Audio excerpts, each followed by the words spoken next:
They called him the Clockmaker, not just because he made timepieces, but because he believed he could master time itself.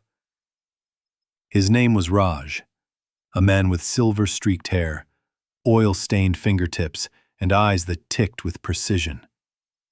In a quiet town, nestled between hills and years, Elian ran a small clock shop, not flashy, but filled with the heartbeat of hours. He believed if he could fine-tune life to the second wake at 5, work by 5:15, eat at 12 sharp, sleep by 10, then chaos would stay away. That time, if tamed, would never betray him.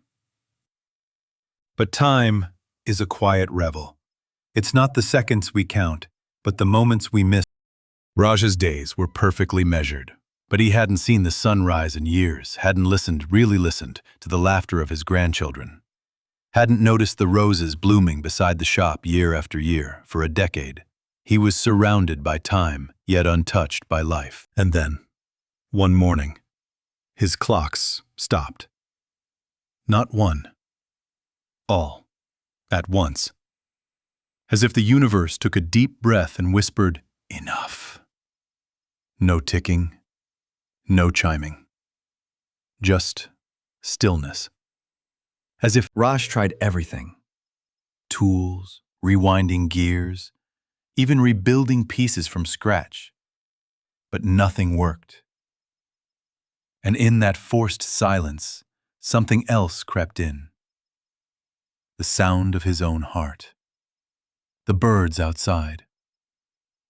A knock on the door he hadn't heard in years. When time stopped, life began to speak. A neighbor brought tea. His granddaughter visited with a sketch she'd drawn for him months ago, one he had never looked at. He sat outside for the first time in years and watched the light stretch across the sky like golden fingers. And he wept not for lost time, but for time misunderstood. Here's what Raj realized. Time doesn't belong in boxes or blueprints. It's not something to chase or conquer.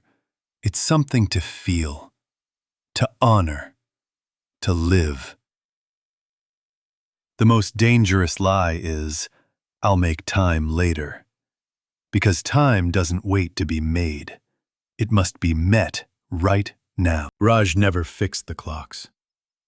He left them still as a reminder.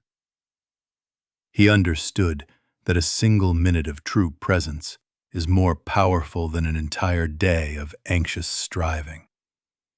Time didn't fight back to punish him.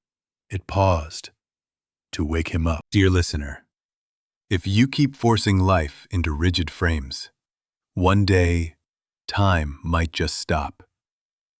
Not out of cruelty, but out of mercy. To remind you that this moment and this breath is all you ever truly own.